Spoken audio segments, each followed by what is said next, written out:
Hello there, and welcome back to another episode on the Faith First Leader with your host, Susan Fleming, founder of Heaven to Earth LLC, and me, Sabrina, with Kingdom Connections podcast and media agency. Thank you so much for tuning in and joining us. I'm so excited because we're starting a new series, and it's called That's Not Spiritual. When I hear that and when I say that, or when I first heard the title of the series, that's how I heard it. Wait a minute, like that's not spiritual. And I know you, Susan, had so many things, like a list of things. And as I read your list of things, I was like, oh yeah, that one and that one. Like it's all these different topics that maybe like have been put in a separate box or compartment and they don't really cross over very easily into the side of spiritual or part of our faith. And I'm really excited because today we're talking about money. Money. And Yes. sometimes in the circles of faith and like with other believers, you start talking about money and sometimes like people get tense. Yes. It gets heated or everybody gets quiet. You don't really know what the reaction's going to be. Can go Yes. either way, right? And I Yeah. think even in church, when you're in a church service and you're listening and somebody starts talking about money, hmm sometimes people can get a little tense and almost like holding tighter to your purse or your wallet, like you feel like somebody's trying to get in your Yeah. finances in your wallet. hmm hmm Yeah. So why do you think the topic of money is not considered spiritual? I think first the question would be, how do we even decide what is spiritual and what isn't? Oh, I like that question. How, Yeah. right? And then how does money get put in the non-spiritual category? Because even with me and doing Christian counseling, I'll have people that'll come in and they want to work with me because that's my background. But if we're not talking about God, prayer, reading the Bible, well, then everything else is separate.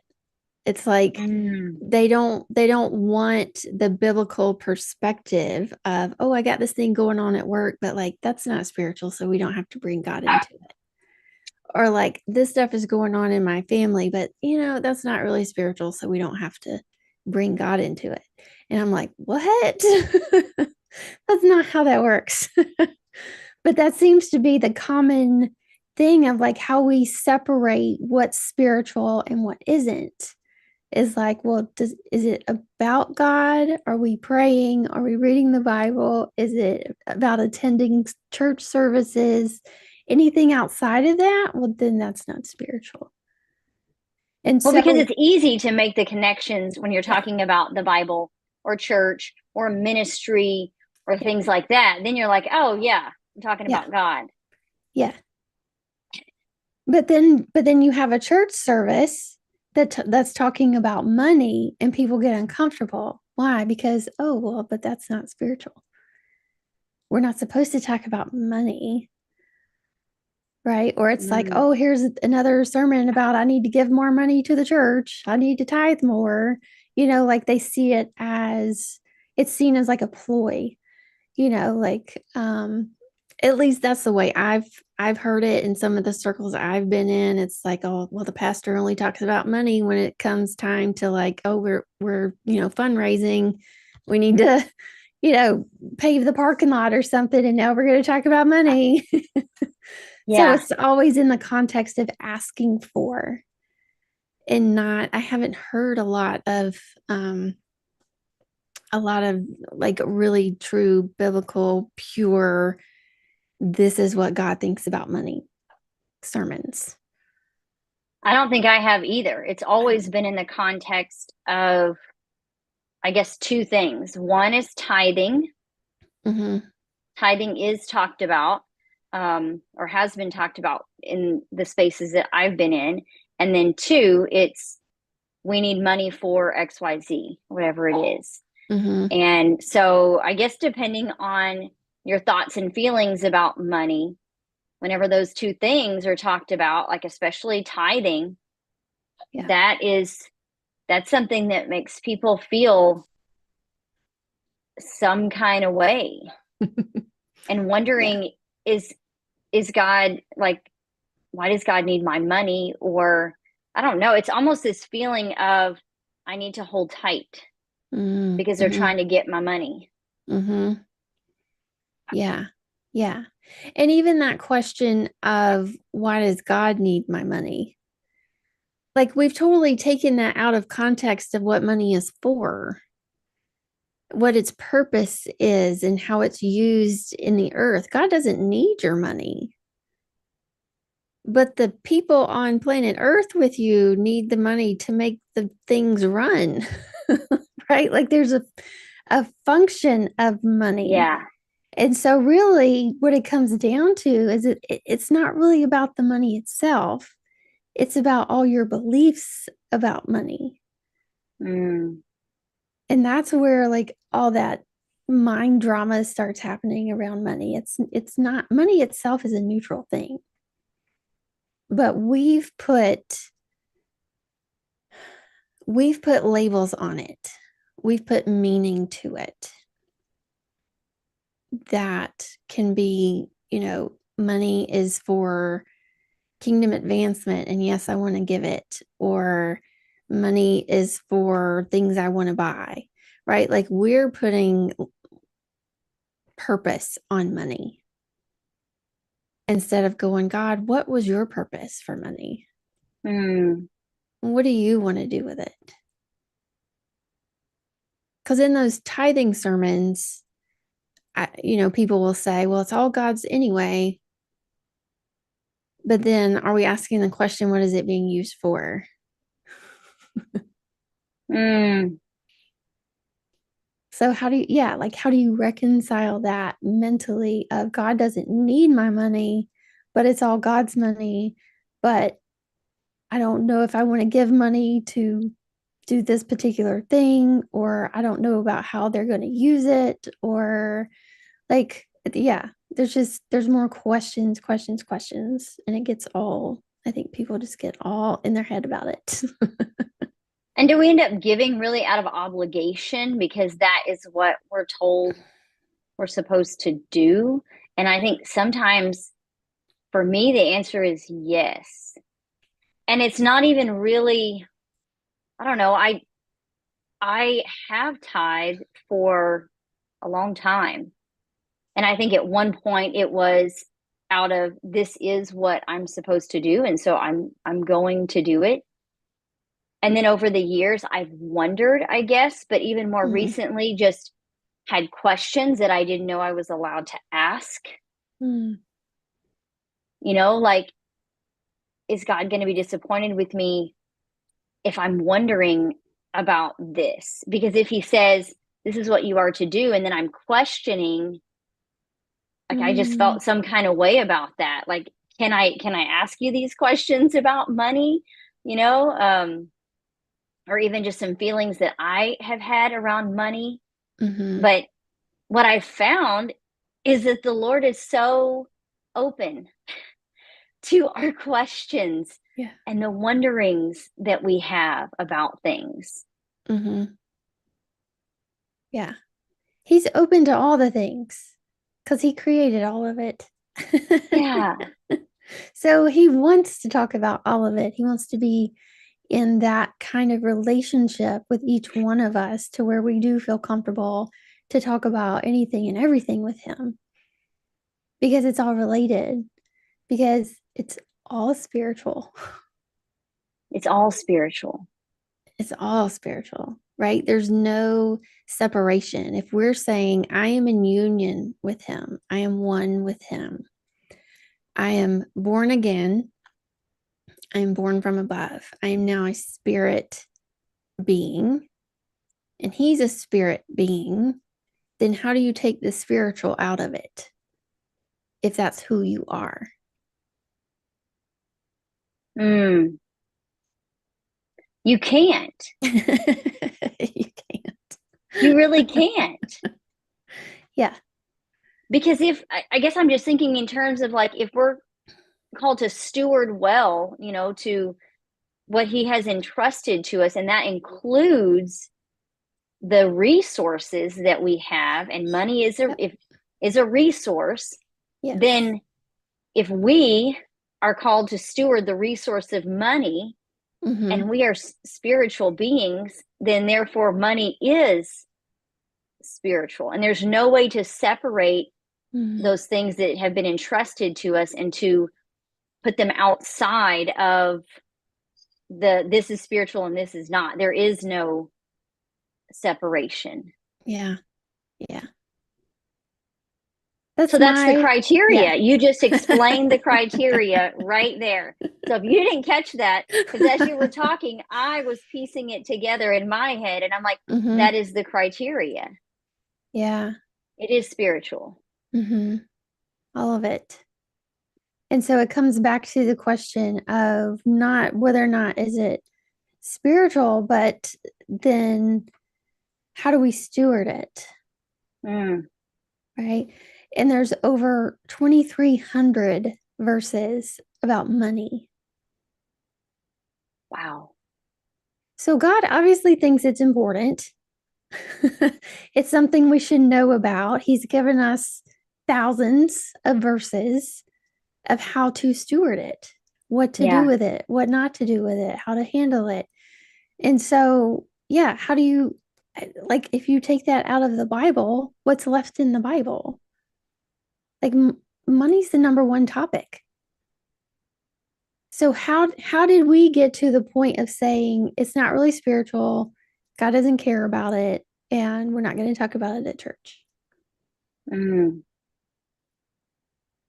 Yeah, what happened along the way? Because I feel like believers sometimes have the biggest issue with talking about money and finances versus those that are not. Yeah. And to me, that doesn't make a lot of sense, because I believe we're supposed to prosper, because you do need money and resources in order to advance the kingdom. Like, Yep. and so, but then it makes me think about being deceived. Yeah. If we can be deceived in a certain area, then we're not able to live the life that God has called us to live, because we have a wrong understanding about something. And I think about back in the garden, she was deceived into thinking that God was keeping something from her, that there was something she needed to know that he wasn't telling her. But I mean, none of that was true. They had access to everything. But she was deceived into thinking that there was something that she needed that she didn't already have. And so I think about that in terms of money. If we have a wrong understanding or misconceptions or whatever about money, then it's going to affect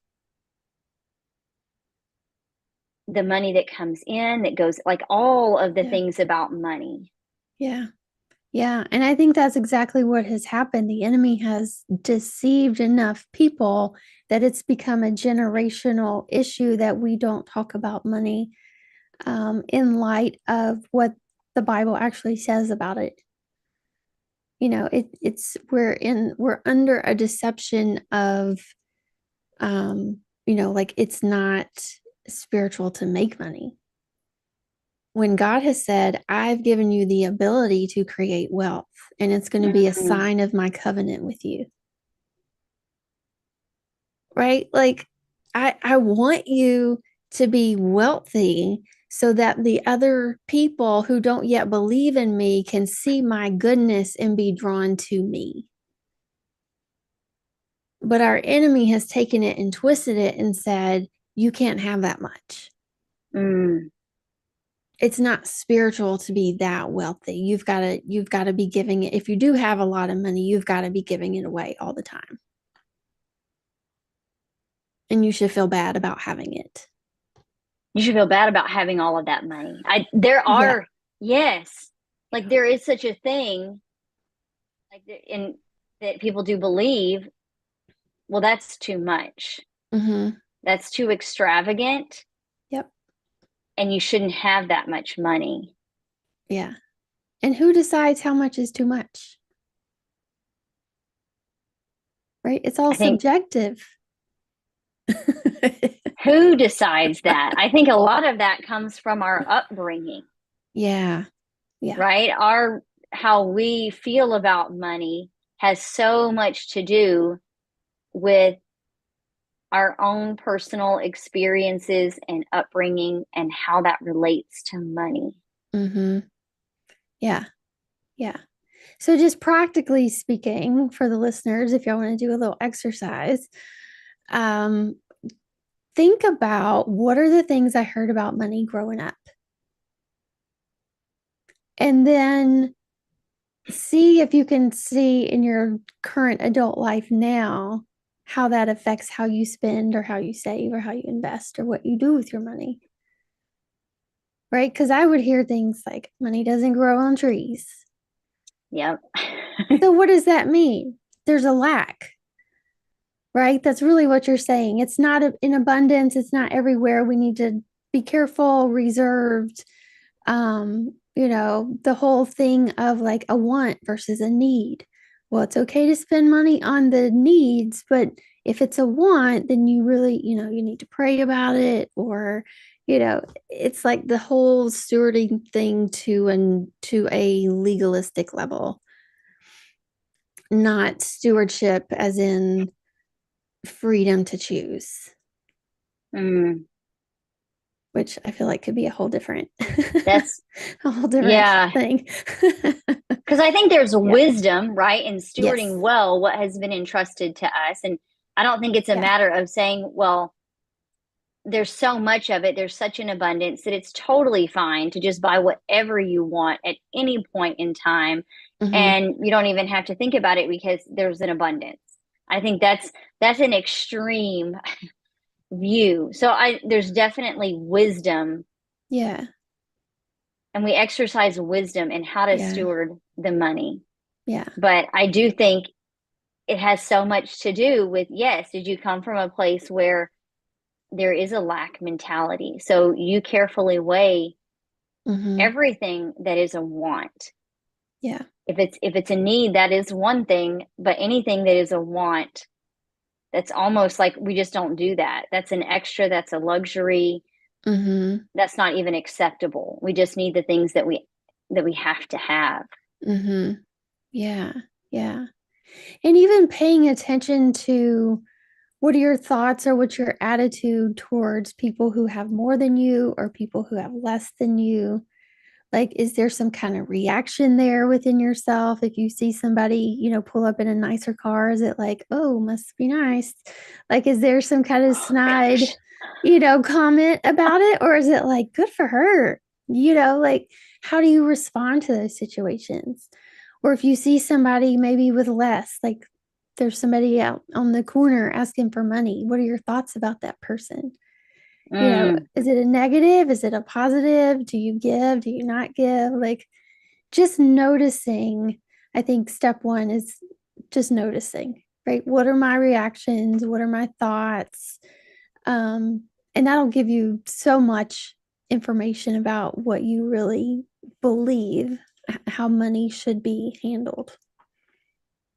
yeah. And like as you're asking those questions, I'm super tempted just to answer all of them and just deep dive, because I'm thinking about when that was part of the course when we were working together, and those things were brought up, and I was asking Yeah. some of these questions and sitting with these thoughts and realizing, oh my gosh, like, I have a Mm-hmm. lot of thoughts about money. And there's a lot of them that aren't really good. Yeah. And I didn't know that because I had Yeah. not taken the time to ask the questions and to really think about it. Mm. And when I really thought about it, wow.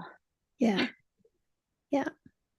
Or even things like, when you're planning a trip, are there certain things like it's okay to spend a little more on this, but not on this thing over here? Or if you're buying things, I actually got an email from somebody this morning. The timing of it, I was like, oh, this is perfect. But the email was talking about like, I can't bring myself to spend $15 on a pair of socks. Like, does the item that you're purchasing matter? Is there something in your head that's like, well, I can't spend that much on a haircut, but I can do this much? Like, do you have a cap on certain things? I mean, you can get really detailed with it and try to see like, how do I really, because it's so much more than just money as a whole. When you start looking at how do I spend it in my everyday, like when we go out to dinner, am I uncomfortable if we spend over $100, or is it just like, oh, that's just what food costs today? Like, is there any kind of thought around that? Like, is there a certain number that you have in your head that maybe you don't even realize you have in your head when you go to buy something, or if you're looking at purchasing different things and it's like, well, they function the same. Why do they cost so much? Why is the cost so different? Do you lean towards one or the other based on what it costs versus what you just actually rather have? Things like that. So yeah, we can get super detailed with it, but that's some starting questions. I feel like that's a lot to really Yeah. just sit with and think about, because if you're honest, we have a lot of thoughts about those things. Yes. We really do. And I think I know you had said in it was a previous conversation. It may not have been on here, I don't remember, but you were talking about toothpaste. Uh-huh. And I've thought about that so many times, because you said, what about toothpaste, and what have we just spent so much time talking about toothpaste and worrying about the type of, and all this and this, Yes. and what if and then thinking about money, like, what if we just viewed it as, like you said, neutral, Mm-hmm. and it's just this resource that should flow freely Mm-hmm. through us, like to us and through us, Yeah. Yeah. versus all of this other stuff that comes into play. And I mean, I'm even thinking about times when the Lord has prompted me to give here or there. And there was even a time very early on in my relationship with the Lord that I knew he was saying to give this large amount somewhere when I was a single mom and didn't have extra at all. And I remember thinking, oh my gosh, this is huge. Like, do you Yeah. even realize what you're asking of me right now? Mm-hmm. Just going back and forth with the Lord about it. And, Yeah. but had I felt then kind of how I feel now I know I'm still working through some money things, but I was just so new to just learning how to walk with the Lord. And I still just remember giving Mm-hmm. that money and thinking, oh my gosh, what in the world did I just do? Of course, Yeah. as he does everything, I mean, Yeah. everything was multiplied and, more than enough. And Yeah. it turned Mm-hmm. out to be such a testament of just his faithfulness. And I learned so much through that. But it's just supposed to flow freely. And so if the Lord Mm-hmm. says this or that or the other about where our money is supposed to go, it should just be like toothpaste. We just Yeah. squeeze it out and move on. Yeah. I will never think of toothpaste the same way again. I'm just saying. Well, I think that's the fear for a lot of people is, well, God's going to ask me to give it all away.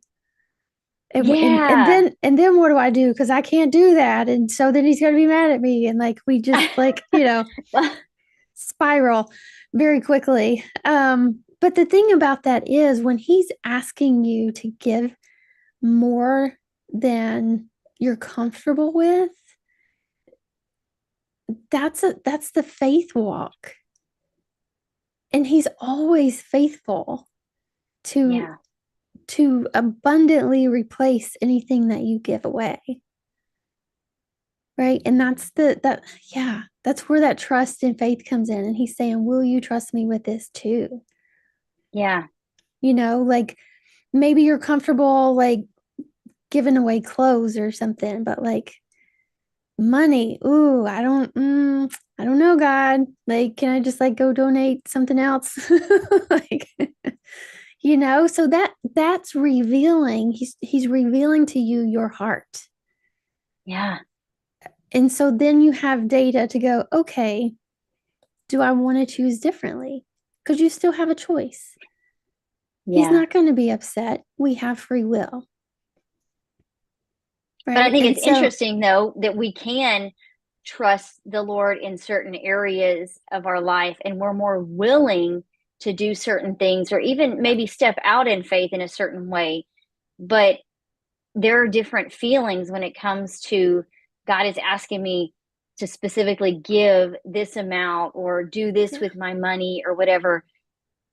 It brings up all kinds of other things mm-hmm, because it's money. yep, yeah, But then we can say, oh, provider, he owns the cattle on 1,000 hills. Like we can quote those things and we can yeah, say, I know that God's my provider. But then when the moment comes where the Lord says this or that about your money and where it should go, then it's like, oh, wait a minute. Like, mm-hmm, is that real to me? Or yeah, is it truth in the Bible, or is it my mm, truth that mm. I live and walk out? Because that is not the same thing. What the Bible says is true, we can hold on to it as true, but until it Yeah. becomes what we believe is true and we're living it Mm, out and experiencing it, there's this disconnect. And I yep. think the Lord wants to bring some of that closer to where, no, this is the truth. I Yes. know who my provider is, and I'm Yeah. not worried about this, that, or the other with our finances. But how do we know Yeah. if we're not willing to walk that out with Him? Yeah. Yeah. You don't know. You don't know. No. So, well, I feel like we just got started, but we're going to wrap it up for today. Yeah.